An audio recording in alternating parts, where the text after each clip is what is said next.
You guys are dorks. Yes. Good morning. The human is trying to leave, but I'm touching them faster than they can use a lint roller. God.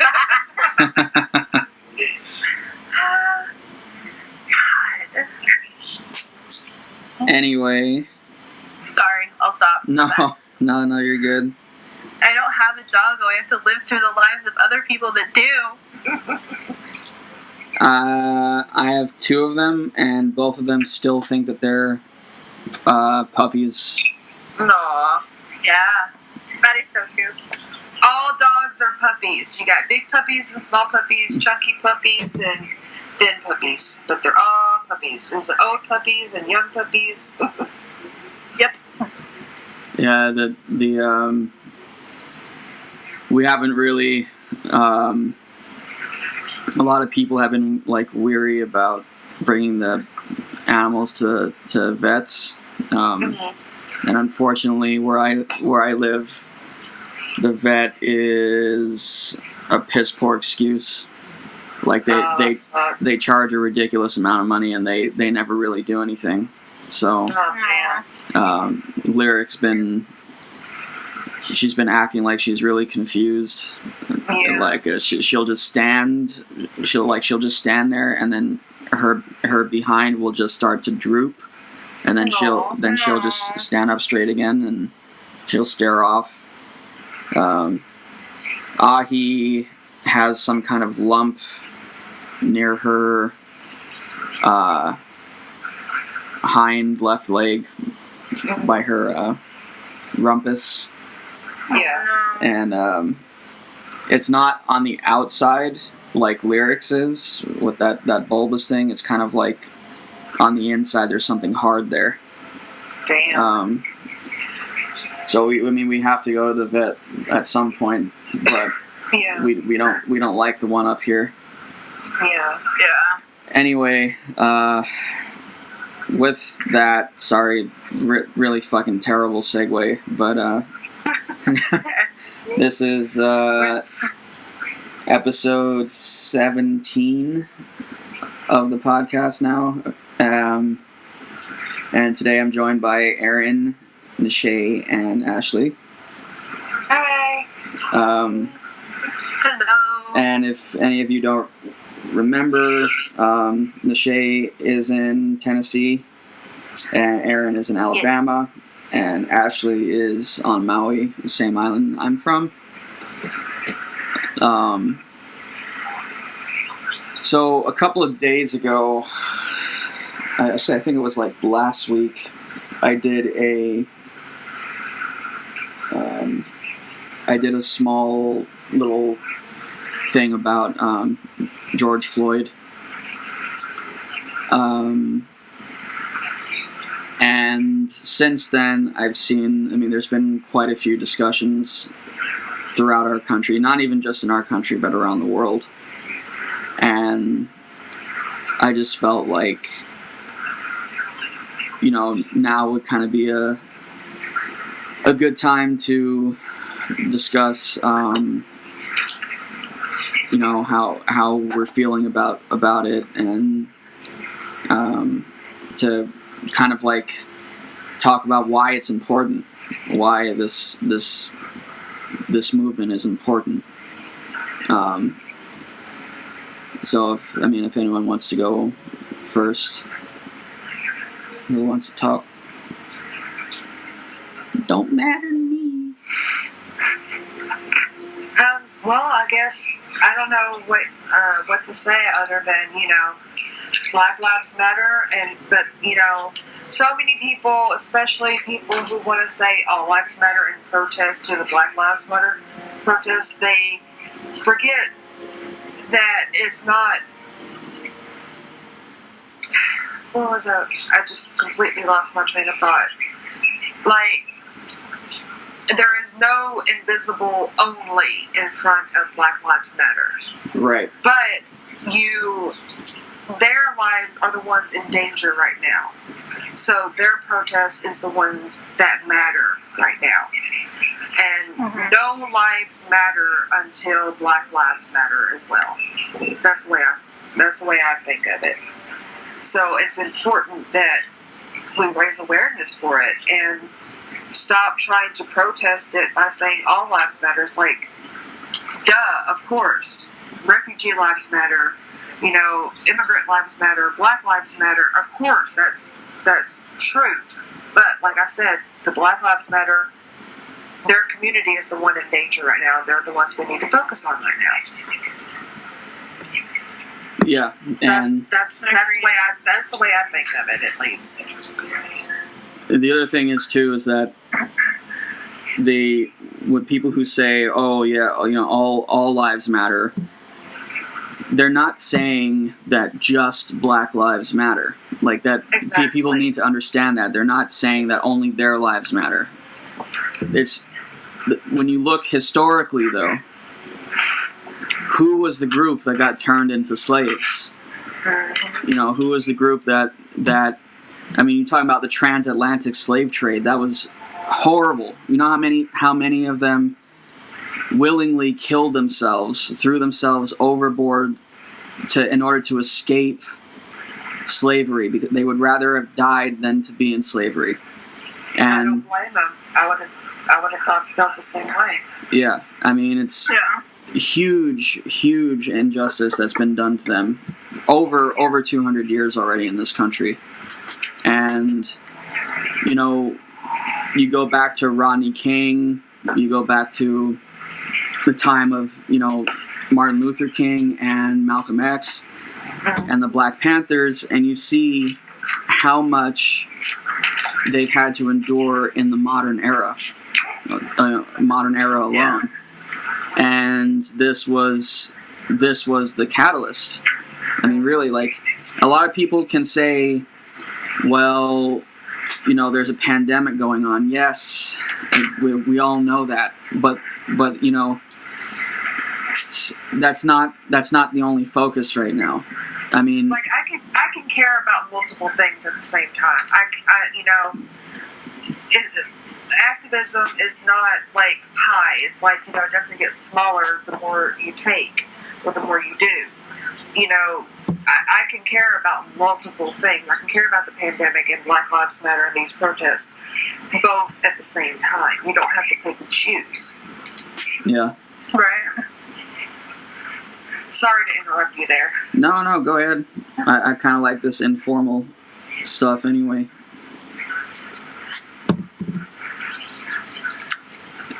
Yeah, I think what's showing up on my social media, obviously people protesting Black Lives Matter, but I'm seeing more of the issue with law enforcement. Oh, yeah.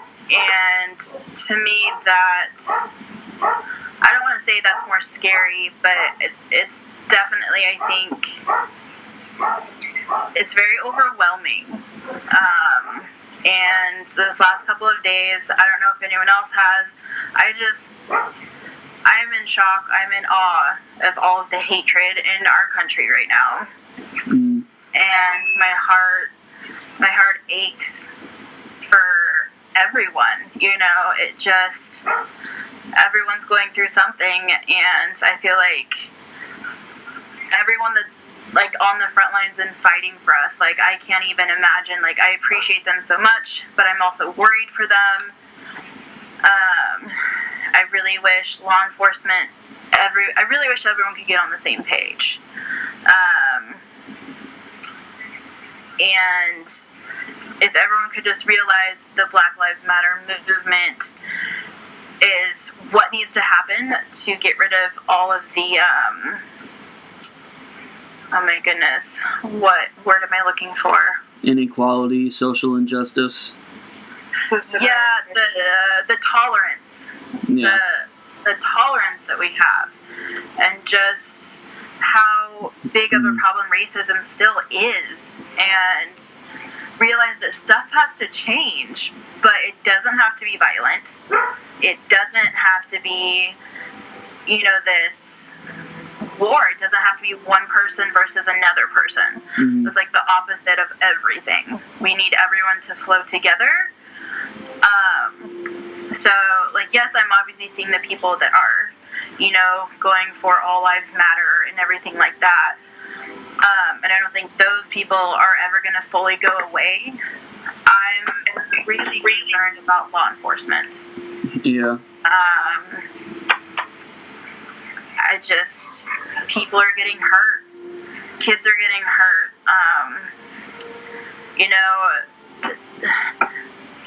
That's what's scaring me the most right now is the rioting, and that sort of thing. Well, if I can, I just want to let you know, Nishay, that I still feel like we're gonna be okay. And yeah. I know it is very, very scary. I mean, we're in, like I mentioned before, we're in unprecedented times right now. But I feel strongly to my core that we are moving forward, and that when we come out of this, and we will come out of this, that we are going to be all the better for it, and we will become the human race that we should have been from the start. Yeah. So the other thing that you brought up that I wanted to touch on too was how you said about kids, and I know that there was a post that was going around. I think it was a couple of days ago that was causing a lot of outrage because it was a little girl that got pepper sprayed. And Yeah, I was reading she wasn't even part of the protest. Yeah, exactly. And so I was reading through the comments, and a lot of people were like, "Well, how come you had to bring a kid to a protest?" It's like, listen, whether like the whole point is the cop saw that she was a little girl, and still shot her with pepper spray. Exactly.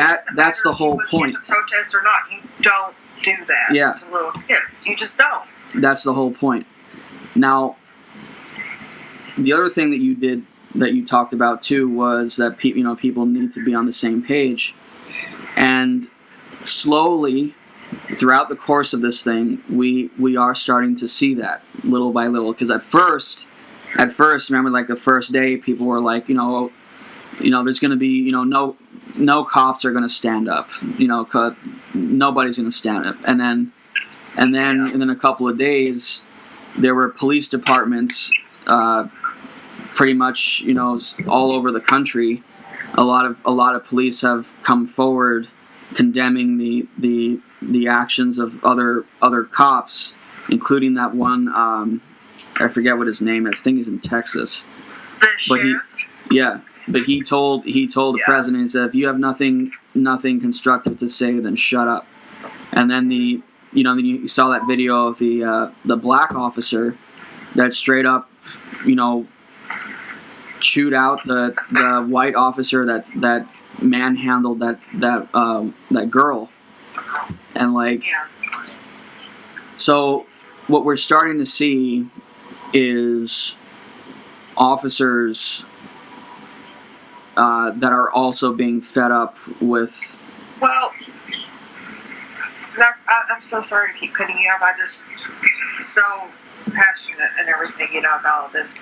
I just happened to think I saw something where there was a cop or two cops, and they were trying to arrest a protester for something, and one of the cops had his knee on the protester's neck, and the other cop, after the other protester was like, "Get your knee off his neck," the other cop finally decided to physically remove the other officer's knee from the protester's neck. So I have mixed feelings on that, because I'm glad that the officer physically removed it, but what bothers me is that not only did it take a little bit, but he didn't do it automatically himself. You know what I mean? Like, he had to have other people tell him or hold him accountable. But at the same time, he did physically remove it, and he did hold the other officer accountable. So it's kind of like, weighing the twos. Like, I don't know how to feel exactly about that, but he did do it. He did physically remove the other cop's knee. So, I mean, that's a little bit of progress, I guess. Yeah, I mean, I think it's just bullshit that the other cop tried to do that. I think what's happening is, because we're all human, and for a lot of us, as we know, when we've been heavily indoctrinated into a certain thing, that's all that we know for a long time, because that's how we start to live our lives. And for these officers, their police departments have probably told them, you need to be like this with your the people who are that you're apprehending. But when sometimes it takes a while for someone to have a eureka moment, an epiphany. And what I think is happening is, even though it's not moving as quickly as we'd like, we are starting to see some cops that are starting to realize, what is what, and that they need to shift their paradigms now. And I think the important thing is the fact that we continue holding these cops accountable. Yeah. Well, I think the more we do that, the better it will get. And eventually it will become to the point to where they automatically do it without needing any outside assistance. And we need other cops to hold other cops accountable. Exactly. And but I did want to mention one thing that was really nice that I saw was there was a National Guard unit that was called in for the against the protesters, I think in D.C. But when they got there, they laid down their shields. Oh yeah, that and was everything. That was in Tennessee, I do believe. Oh yeah, and that was nice. They joined with the protesters. Yeah, I saw that. And then in other cities, they also had police departments that laid down their riot gear and started walking with the protesters. So I mean, like, we're starting to see a real change, I feel.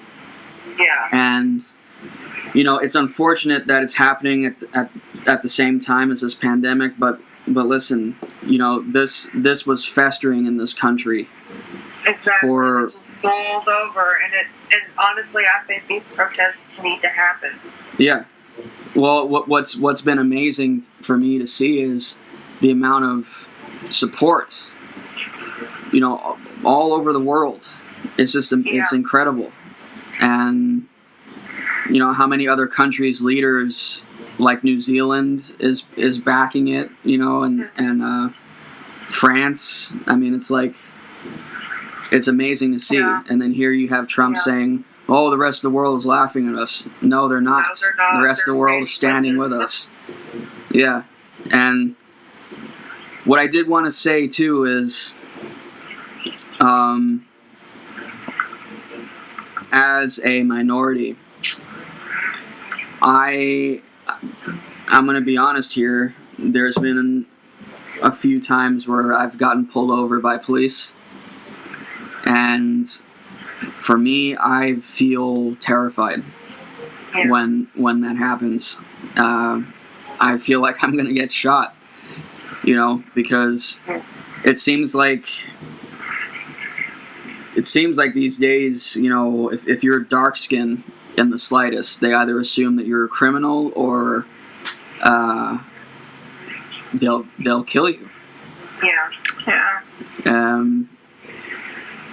So, but luckily where I live, pretty much everyone knows everyone. Yeah. And for the most part, because we've had protests here too, and our protests have been, keeping up with that aloha spirit. Mhm. So, although last night I read that they had a protest not far from me, just kind of up the road, and one guy got.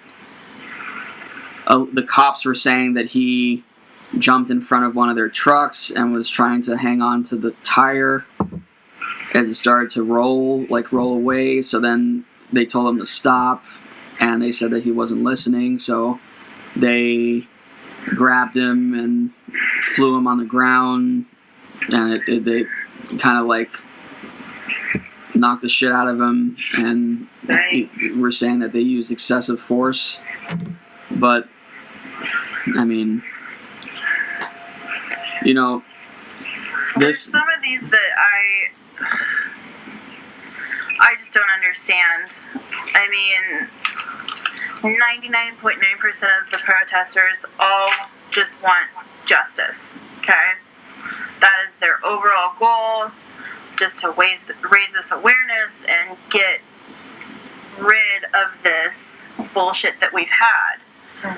I don't understand the protesters. There's been a couple of the horses that have been seriously injured by protesters either hitting them or shooting something at them, something like that. That's when I start to get really scared, because once one person goes overboard with it, then another person does, and that's when it spirals. And if the cops could just think clear-headed and just stand back, I don't think those situations would happen. Yeah. If the police force was there and not up in everybody's face, I think that would make a huge difference. I think. But at the same time, like, it doesn't need to get violent. It just doesn't. I think that's just complicating everything, and I'm gonna be that asshole and say it, like, those protesters aren't helping anything. And like I said, it's 99.9% of the protesters. They are amazing. They are the true heroes. I just don't know what to think or what to say when people just get violent. Yeah. And especially with like the looting and everything too. I don't know. And I know it's an asshole thing to bring up, and it's an asshole thing to point out. That's what really worries me and what really scares me, because then the cops are going to get to say that they feared for their lives, and that's when things get out of control. Even if they didn't fear for their lives, and we all know that's the truth, it's gonna be justified in the most fucked up way. Yeah, like I just shared a post, I think a couple of days ago, from somebody that's from here, that said that his brother who owns and operates a halau over in Oregon. Halau is like a school for hula in Oregon, which is a learning. It's a Hawaiian cultural learning center in Oregon. Oh, I heard about that. Came to his shop, came to his place, and then saw the whole thing was like all the windows were shattered. That's this guy's hard-earned business, and it's a place of learning. Yeah. Didn't have anything to do with what was going on. So I feel like there's a very fine line, because yes, we want justice. We want shit to stop, because it needs to stop. It's gone on for far too long. But at the same time, we also have to acknowledge that there are innocent people that are just trying to live day by day, and there's no reason why they should be thrown into the thing that's going on either. you know. Yeah. And it's hard, you know. I spoke with a woman today. We were out at the store, and she had a shirt on that said, my sons are both cops and I'm proud, you know. How do you bring that up? Like, I don't dare bring it up on social media right now because I would, you know, get thrown to the wolves.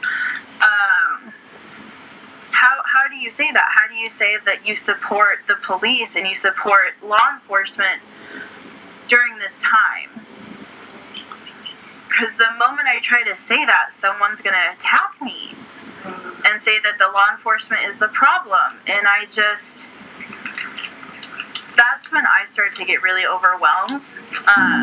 And that's when I have so many different opinions, and that's when I'm honestly confused because I'm feeling the peer pressure by everyone to say, you know, law enforcement needs to step back, and I agree that they need to step back, and I agree that they are way out of hand, and that's why we're in this situation. But how do you turn around and then say, like, that's someone's son that's just trying to do their job, or, you know, the whole it's not all cops thing. I don't know how to shine light on that while at the same time supporting the movement. Yeah.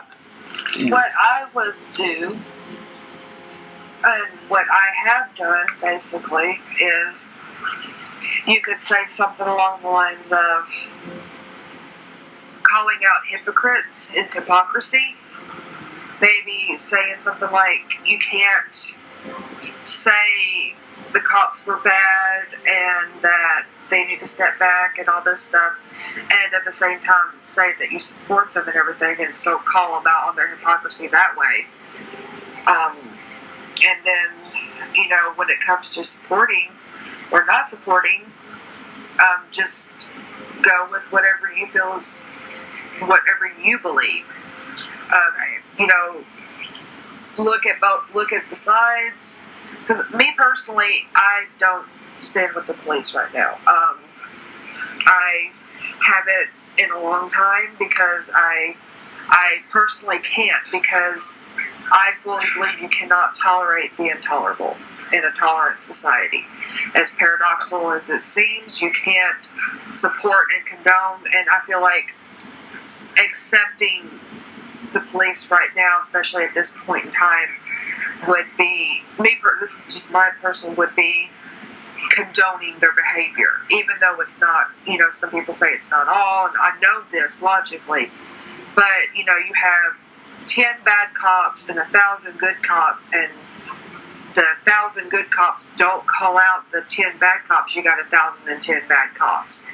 Until they start holding each other accountable and everything, I can't support them. Yeah. So I would, you know, just call out the hypocrisy that you see. You know, be sure to say, I'm not trying to argue. I just personally will call out the hypocrisy, and then, you know, go with what you personally feel on the matter and just stick to it. You know what I mean? Yeah, because in a way, I mean, it's pretty much exactly what happens with the bystander effect. You know, if there's somebody else is going to take care of it. Somebody else. Oh, yeah, exactly. Yeah. So, but what we are seeing too, at least from where I'm sitting, is there is starting to be more, you know, cops that are calling out other cops. So it's starting. Yeah, it's starting. I'm proud to say that it is starting to happen. Yeah. It's nowhere near where it needs to be, but it's starting to happen. So that's progress. Yeah. And, you know, I can and I do acknowledge progress, because you have to reward good behavior until it becomes, you know, until it becomes something that somebody does because they know it's the right thing, not because they'll get rewarded. You know what I mean? Until it becomes, eventually it will get to the point to where they'll do it just because it's the right thing to do. Yeah. It'll get there. It'll get there. It just takes time. Right. If I could, I have to go use the restroom real quick. But when I come back, there is a post going around from a police officer that I would like to kind of read from, if you guys are okay with that. It is a long, it's not super long. It would probably take like 2 to 3 minutes. But if you guys are up for that, sure. And I can link everyone too. Okay, I will be right back. I also have to get another bottle of water because my mouth is dry. Okay. So I'll be right back, guys. Sorry. All right. That's fine. I would like to apologize because I have been smoking a lot more, but so if that bothers anybody, I am sorry, but that's just. Well, I get it. Calms your nerves. My anxiety's just been so through the roof lately, and I know I should quit, but frankly, I don't want to. I'm not going to try to excuse it.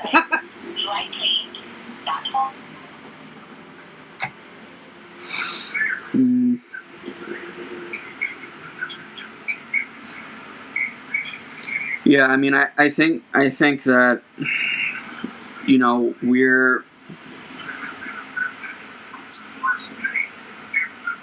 the people who don't seem to understand that white privilege is a thing.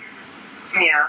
Now, for anyone that's listened, I know that I sound like I don't have an accent, but I am dark-skinned. I am Hispanic, and Native American, Mosquito Indian from Mesoamerica. So I have always respected my fellow dark-skinned people as well as white people, because there are lots of good white people out there, like you, for instance, and the Shay, Tori, but the reality is, I have to call it how it is. If you guys got pulled over by cops, there'd be no problem whatsoever. If I got pulled over, or if black people got pulled over, that would be a problem, because again, we would they would assume that we're criminals, or they would figure out a way to pin something on us, and we'd either be critically injured or flat out killed. Yeah. And I mentioned in my last small thing that I feel like this is a symptom of a much larger problem. And the larger problem, I feel, is that the Justice Department as a whole is rife with corruption, is rife with racism. And I mean, we see it, we've seen it time and time again. Look at how many trials have been botched, in favor for a white person. Or if you notice that, like, one person, like, if it's a black person, they'll get, if they're lucky, they'll get thrown in jail, like, immediately. If not, they'll get killed. But if you have a mass shooter, which, by the way, like 99% of mass shootings are done by white people, those people, if they haven't killed themselves before the cops get there, they will apprehend them and bring them in and go through the whole justice system for them. But yet that doesn't happen for us darker skinned people.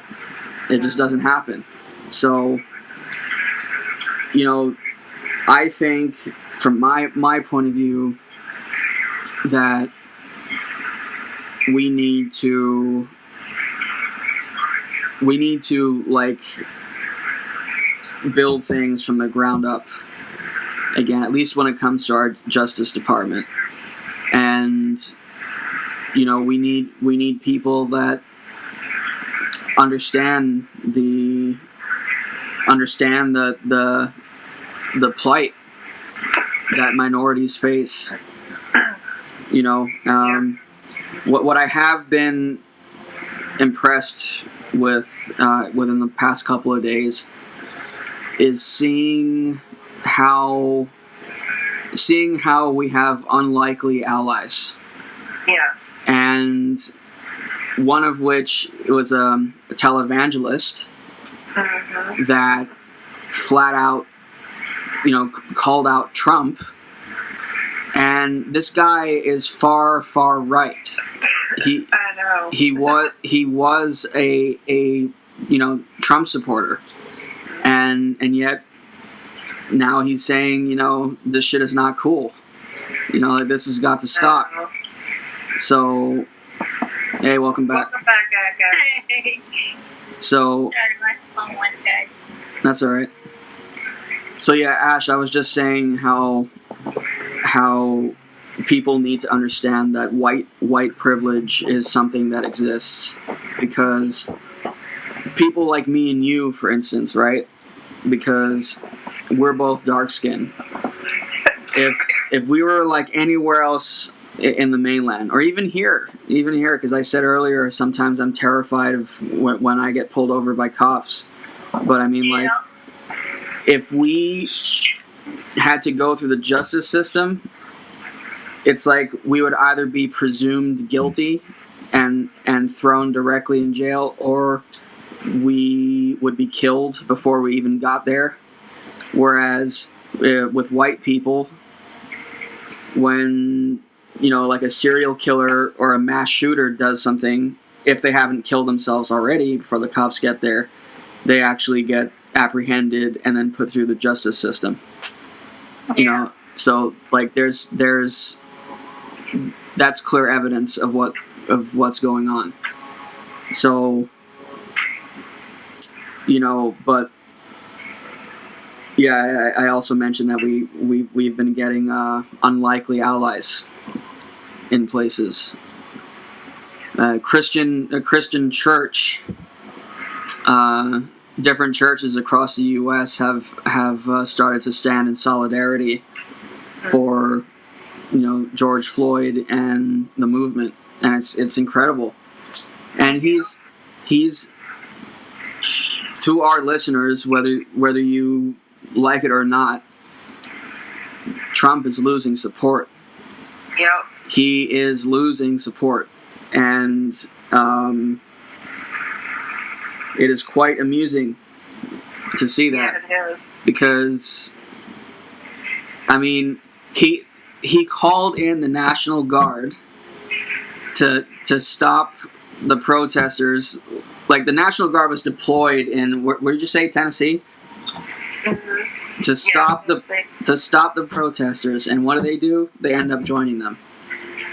Like, I mean, so, and then you had one of the top military advisors just resigned. Yeah, Jim Mathis. Yeah, and he said good luck. Because I mean, the incompetence of this guy is second to none. I mean, really. And people who can't seem to understand that he's turned the United States into a dictatorship. Mm-hmm. I don't understand how you can't see that.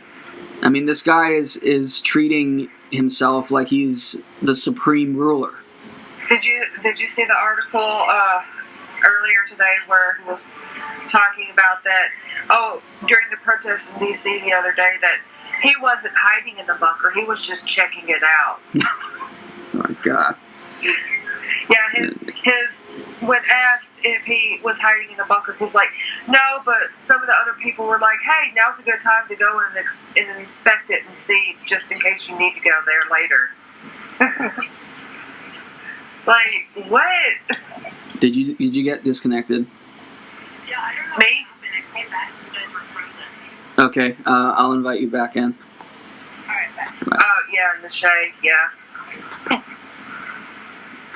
But, yeah, it's like, God, I tried explaining to somebody the other day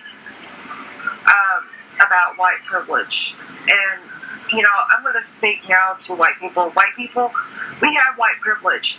We need to use and accept that we have white privilege and use that white privilege to help our people of color brothers and sisters.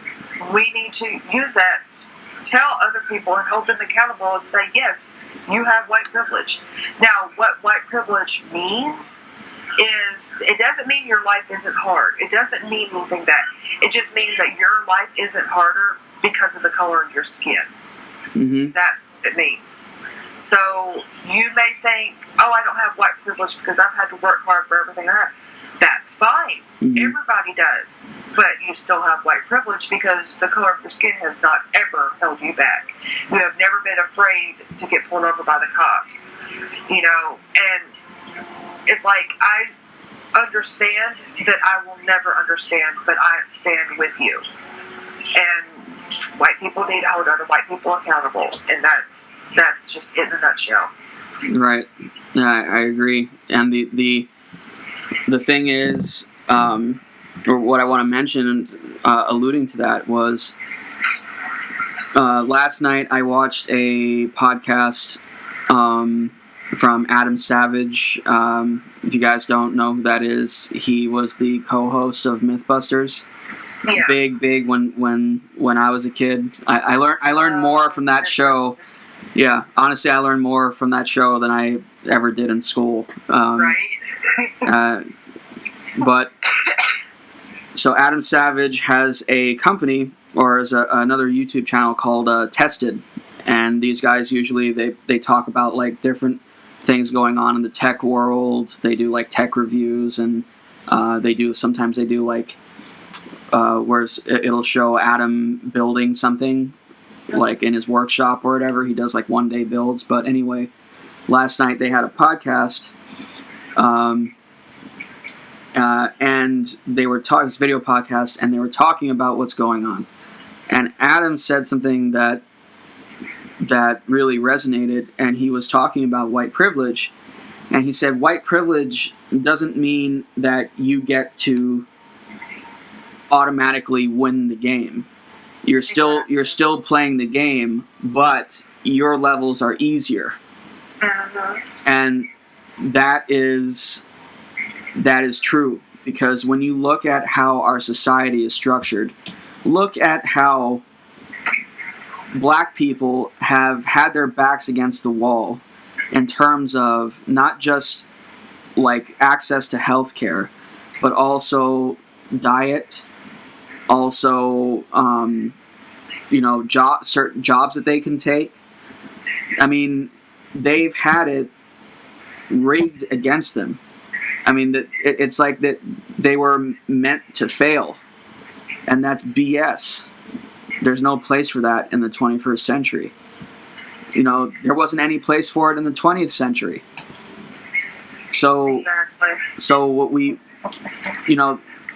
need to do is we need to rebuild things in a way that's fair, that helps minorities, that helps other ethnicities, because you look at a lot of the production in this country, you look at a lot of the factories, you look at a lot of the janitorial jobs, the trash, sanitation. You look at a lot of these jobs. Do you see a lot of white people working them, or do you see other ethnicities working them? You see a lot of other ethnicities. You see black people, you see Hispanics, you see, other ethnicities other than whites. Whites are in the upper positions. Uh-huh. That needs to, that needs to change. Now, I'm not advocating for reverse racism. That's not what I'm talking about here. But we need to address the inequality that exists, not just in this country, but other countries as well, when it comes to black people. Although I would say that the United States has even more of a problem with it. So, guys, again, this is 2020. This is 2020. We can't be stuck on the mindset of an 1800s bigot. There's no place for that now. No. I mean, wouldn't we rather have a silver age of humanity? Doesn't that sound better? Wouldn't that, so why, I mean, it's kind of like, I don't understand why people are denying themselves a better future, a better reality. I don't understand it. I don't understand it either. The amount of times I say "what the fuck" white people a day is amazing, and it's I don't understand how anybody could think that way or believe the stuff that they believe or do things they do. Calling cops on black people for just existing. I don't understand that shit. I will never understand it, and I will call it out if I ever see it. And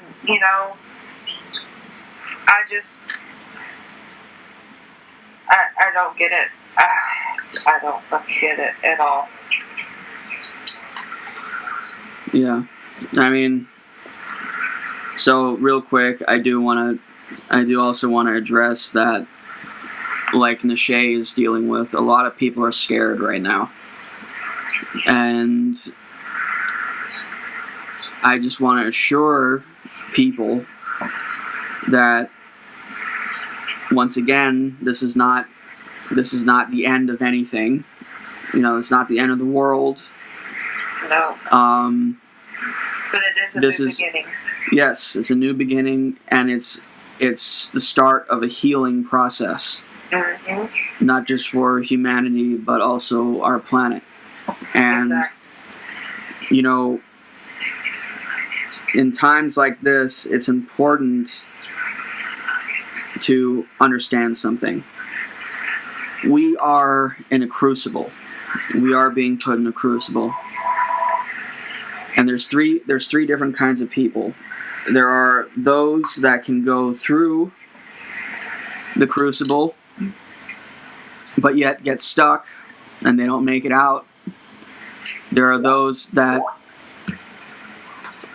Oh, she's back. There are those that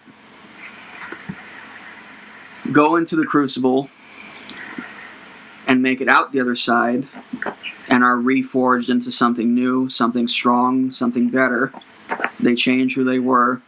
But yet there's also other people who hurl themselves into the crucible because they're addicted to the fire. Yeah. Because they thrive off of pain, because that's the only thing they know. That's how they feel like their lives are real, that they're alive. So when it comes to this, we have two choices. This is how I see it. The first choice is we continue with business as usual. We allow our fears, our inherited or learned hatreds and indoctrination to keep us in a dark place, and we don't move forward, we don't grow, we fall back into the same cycles over and over again. Or we take this time to understand what is going on and use it as a period of learning and personal growth, so that when we come out of this, we will be all the better for it.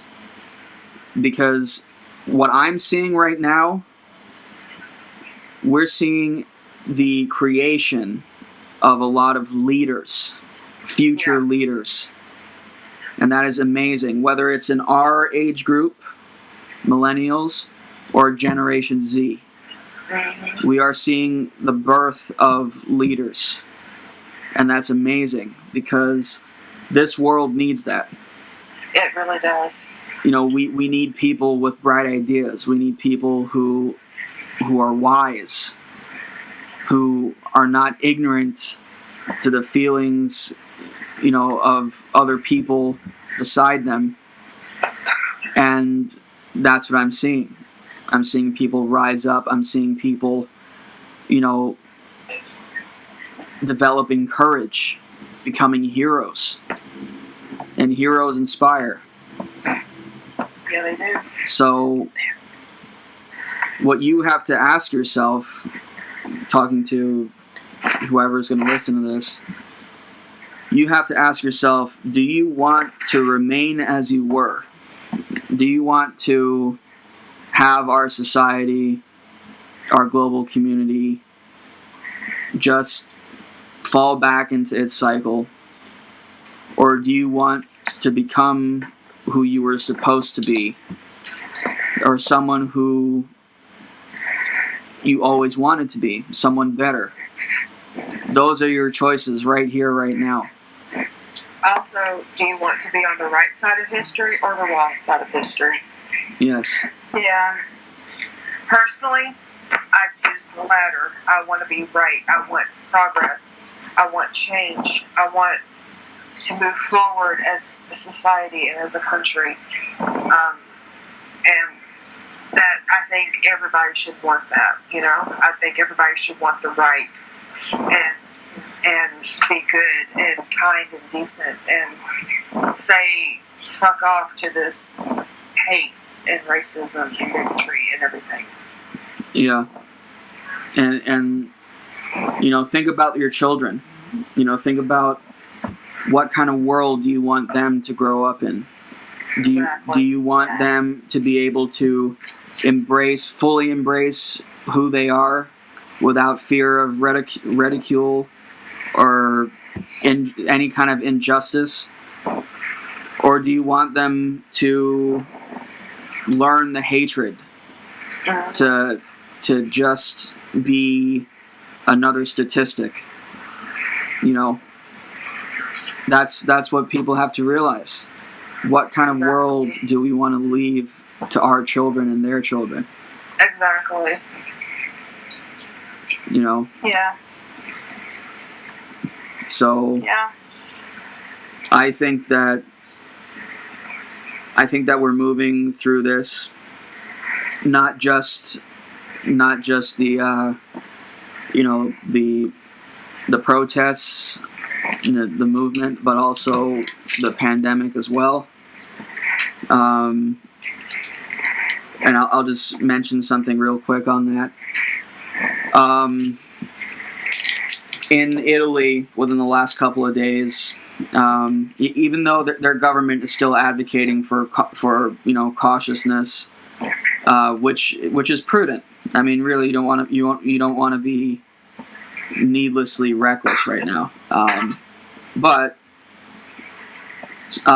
several doctors who have been on the front lines treating COVID, being through COVID-19, they are noticing and they're reporting that the virus is losing its potency. So, you know,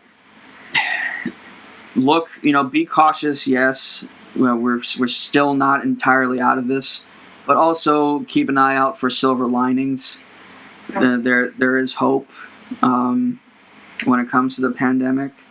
So we are moving forward out of that too.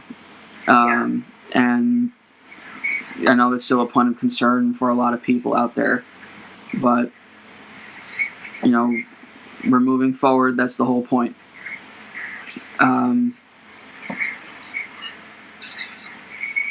So I think The one thing that I want to leave with this episode is a lot of people still don't seem to understand that there was a crime that was committed with George Floyd. You know, I've seen some people that are like, well, you know, maybe he was resisting arrest. That doesn't matter. It doesn't matter. There's no reason why the cop should have placed his knee on George Floyd's neck, knowing full well that is a critical part of someone's body. You can snap their spine at that point, and yet this cop still did it. And our African American brothers and sisters, quite frankly, have had enough. Yep. There's been enough hurt. There's been enough targeting of their ethnicity. It's like a campaign against them. Like this country has been waging a campaign against them for over 200 years. It's ridiculous. It needs to end. And you know, so you should keep in mind that this really is not about you. You know, don't make it into something selfish like, oh well, now I can't go outside because there's so many protests, blah blah blah, or you know they're being violent. Yes, we know that, but you're not a part of a group that's been systematically kicked down the stairs, so to speak, over and over again. And that's what's been happening in this country. So you can excuse the venting of anger and frustration. Now, does that mean that I agree with the looting of especially small businesses? No, I don't. But we need to understand that there's a lot of built-up anger from this from these people who are just like you and me. They have just as much right to live the way that we do. You know, and that's the other thing too, is we need to stop with this separation of like us and them. You know, because at the end of the day, we're all one race, the human race. And people need to understand the absurdity of hating one another because of petty things like skin color or cultural beliefs. Yeah. I mean, it's stupid. There's no two ways about it. So, consider how much pain black people have had to deal with in this country for over 200 years. Think about that before you post some inane shit about, oh, you know, you're telling me, like that one girl who said, you telling me this guy couldn't breathe, and then she highlighted his nose. I mean, God, that was. Anytime I see something like that, I have no words. I have no words that I can say that will describe my disgust and disappointment with people like that. I know. So, real quick, so I did comment something on Aaron's Facebook earlier today. I wasn't going to bring it up, but I felt really bad about how it all went down. So it was a girl who had posted something pretty bad about the whole situation. She just said she doesn't get, it's not a big deal, everyone needs to like shut the fuck up, blah blah blah, whatever. And because of her post on Instagram, it was reported to her Arizona Christian University that she had been accepted into, and she was supposed to be starting this next fall there. And her profile had pictures of her like getting accepted and all this other stuff. And because of what she had posted, the Christian University said that they didn't target her specifically, but they said their beliefs, you know, and their representation of their university does not agree with what she posted. Therefore, she had her scholarship taken back, so she's not accepted into that school anymore. And I had posted, it was kind of off of a whim, I posted, again, because it's such a fine line here, my first thought was that she did not, my first thought was that she shouldn't have lost her scholarship. Not saying that was the right thought. That was just the first thought that came to my mind. And the reason I said that was kind of along the lines of, you know, she worked hard to get into this university, but at the same time, she clearly doesn't represent a Christian university because of what she was saying. And I had posted, did she actually deserve to lose her scholarship? And the first thought was that no, she didn't. And then the more I thought about it, I understood why she did and the reason why she needed to lose that scholarship. And the forefront of my brain still even now is we can't fight hate with more hate.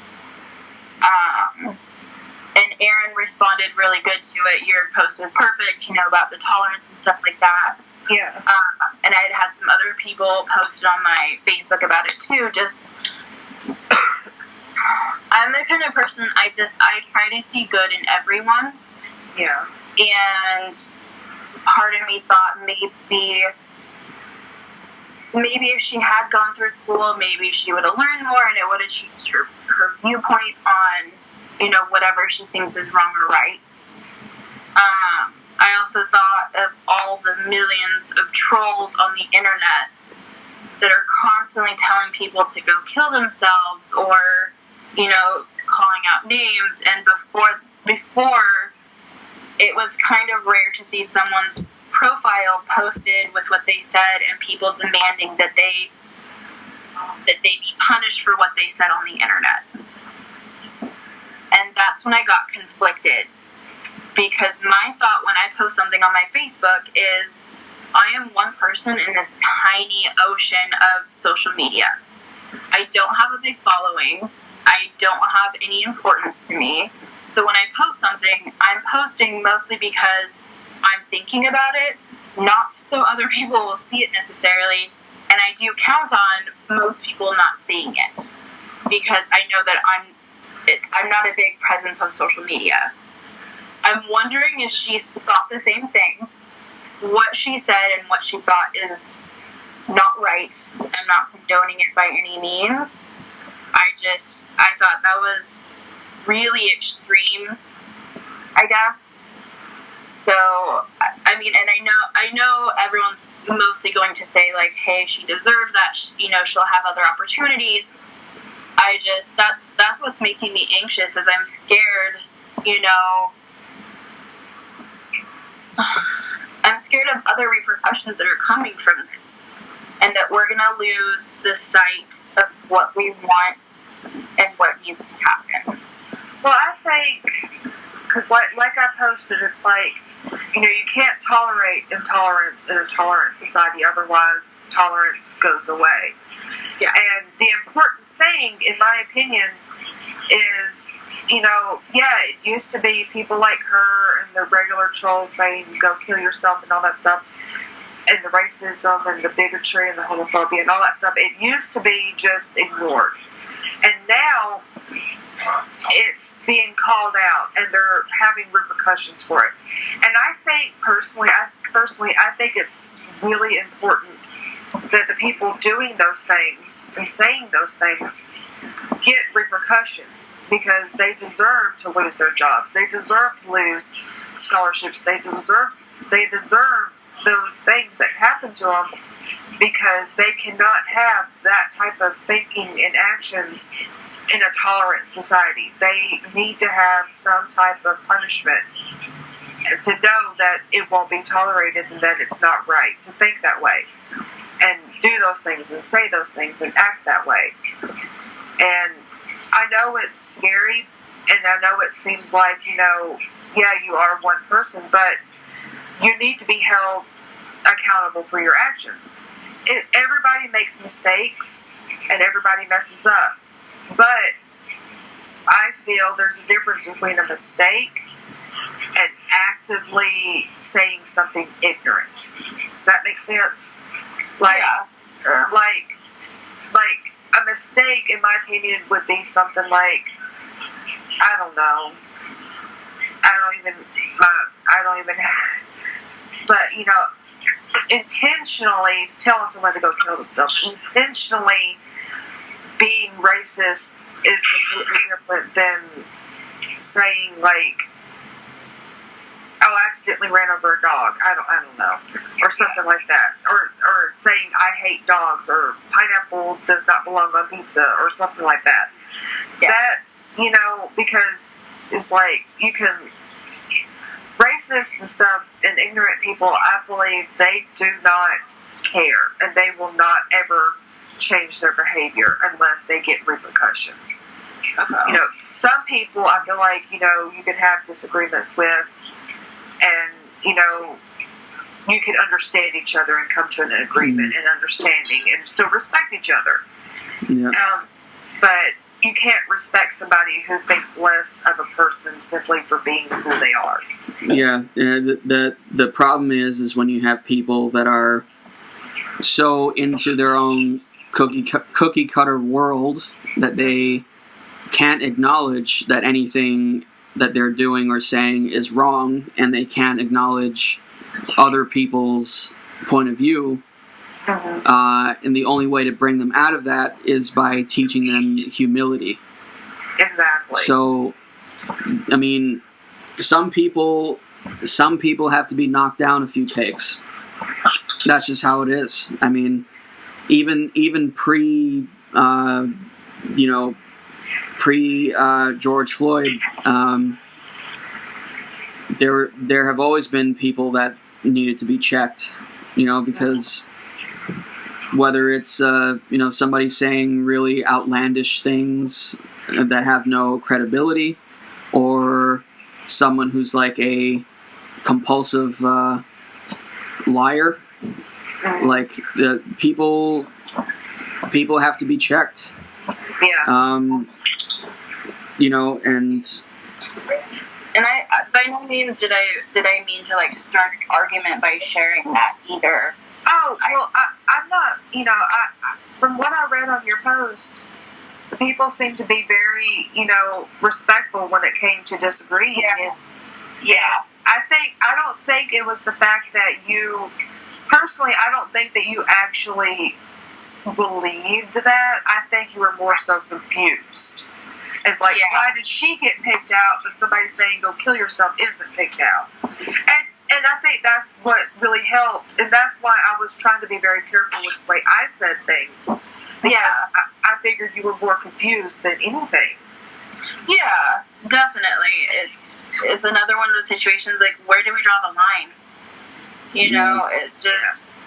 Well, like I said, I personally believe anybody doing or saying anything wrong or completely not wrong as in making a mistake, an honest mistake, and accepting responsibility, but being hateful and racist and homophobic and hating somebody for their sexual orientation or their gender or their color of their skin or their religion or lack of religion. Hating anybody for things that who they are as a person is completely different than, having an opinion or because you are making a mistake, because it's like, and those people who are that full of hate and just don't care and say outlandish things just to either say them or because they fully believe them, they need to be held accountable. They need to be brought into the limelight because, like we were saying, they've been ignored for so long, and it's time to stop ignoring them. It's time to start making sure they face the repercussions. Yeah, and honestly, like a big part of me, I want to message her and just ask her, like, hey, did you maybe not realize how big of a deal this is, or are you actually just that horrible of a person? Exactly. Exactly. I mean, the way she put it almost makes me wonder if she is cut off a little bit and kind of socially awkward and doesn't realize how big of a problem this is. Yeah. And that's the problem. Some of these white people, especially, are so disassociated from the world around them that they just don't understand the problems or why something is big. Like the Karens on Twitter who were pitching a fit because Nickelodeon did the 8 minutes and 46 seconds I Can't Breathe in honor of solidarity to George Floyd and the protests and stuff. I didn't know they did that. Yeah, and Nickelodeon had even released a message talking about their children of color that watch the program and saying that, we support you, you deserve to live, you deserve to breathe, you deserve all these things, you deserve to be understood. They were really good. And a lot of like Discovery did it too and everything like that. And a lot of these Karens on Twitter were just going absolutely apeshit, talking about how, doing the 8 minutes and 46 seconds of silence or breathing and then saying I can't breathe was scaring their kids and they shouldn't have done that and all this stuff is because I think most of them, because they are white women, live in their own little bubble. Mm-hmm. And while I understand that they do live in their own little world and don't understand the problems that other people face and don't understand how big of a deal this is, I still feel like they still need to be called out and drop down a peg until they do understand how important this is. Because I think a big part of it too is they don't know how to have that discussion with their kids. That's the biggest thing. Yeah, and yeah, they have to realize that they do need to have that discussion with their kids.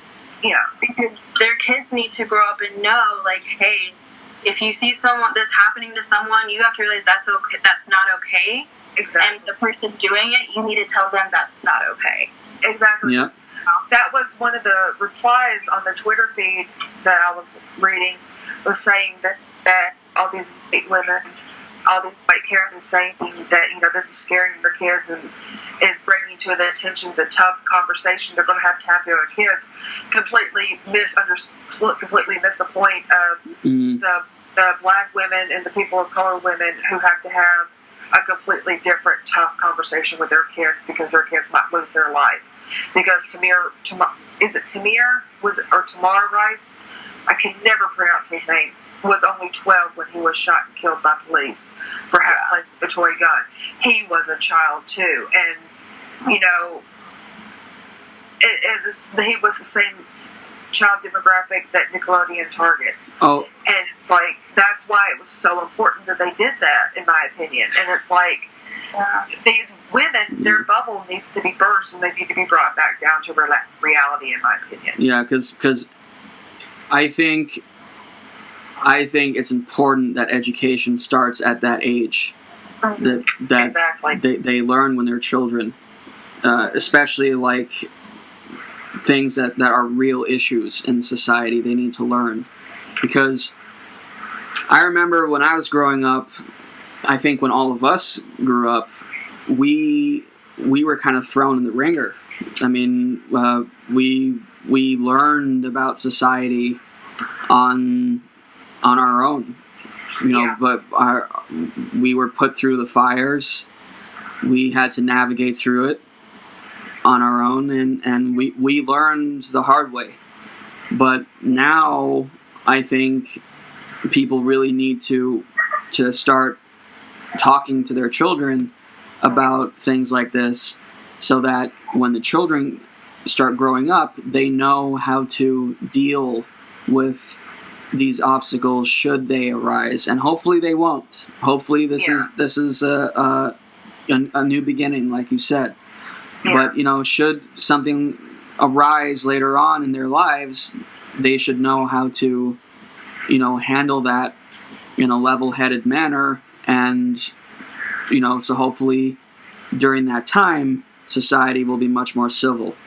Well, honestly, it's like I feel like not only all that what you said, but honestly, I think these parents need to have these tough discussions with their kids about, gender equality and sexual orientations and genders and racism and all this stuff. Because if they have these age appropriate, because you can break it down to where young children can understand this stuff, and have these conversations with your kids. Teach them right from wrong. Teach them about all these things and what to look for and how not to act and how to act and stuff. And I think doing all that will also help the bullying problem too. I really think it will help the bullying problem if people are having these conversations with their kids. Yeah. And I honestly, I can't imagine, one of my really good friends, her daughter's getting ready to go into middle school. And she's struggling. She's like, how do I tell my baby girl all of this stuff while still keeping her young and keeping it young for her age and age appropriate? Her and I have had many discussions, and she's Hispanic, and, she lives in Arizona, and luckily, so she's not exactly a minority at her school. And I think that makes a big difference. But my friend, she's like, how do I tell my daughter that cops are safe, but also cops can be scary, and make sure you watch what you do in front of them? Mm-hmm. Or, and like at the same time, we've just talked about that. You know what I mean? Like it's hard. Like how do you? I think there's some resources.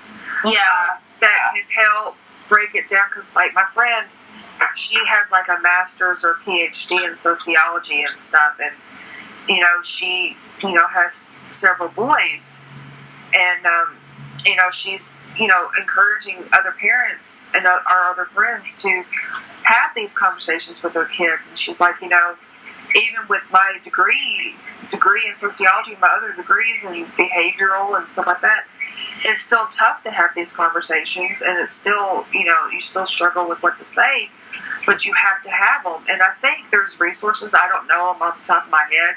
I'll have to do a Google search. But I think there's some resources out there of people who break it down into age categories of what to say, how to say it, and everything like that. And I mean, but the problem is, so many parents don't want to do the heavy lifting. They don't want to do it. And I think that's the biggest problem, is the fact that because it is a difficult conversation, they would just rather ignore it. And that ties in with the white privilege.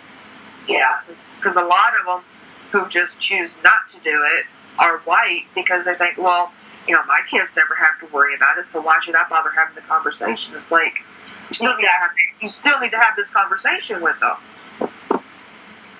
Yeah. If for nothing else, so they'll know how to help their friends of color and everything, or different abilities, or different genders, or different sexual orientations. So they'll be able to use their privilege to help others they see struggling, Right. Or stand up for them or something. Yeah. Definitely. Yeah. Well, in closing, I think that within these coming days, especially, it's important that people use whatever platform they have available to maintain an open dialogue about about this because we are in times of change right now, and we must change. We must change for our future and for our children's future. And then that way, as a minority, part of that minority group anyway, me and Ashley wouldn't have to be in fear about police and being ridiculed because of the color of our skin. Yeah. So we have to change. But maintaining an open dialogue is paramount. But at the same time, we should also we don't really want to escalate things either, because we don't want a well, I don't want to say it because I'm a believer in the power of thought, and I don't want to entertain any negative thoughts at all. That's not how I'm built. So but I feel like I've mentioned before, a new dawn is approaching, and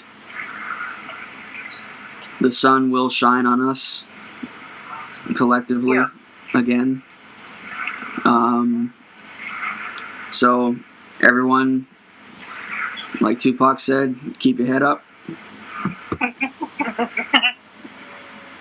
Definitely. So I will, again, I'll be posting this to my SoundCloud, soundcloud.com/The Unity Podcast. I also have a Facebook page at The Unity Podcast that you can follow there. We should keep this going.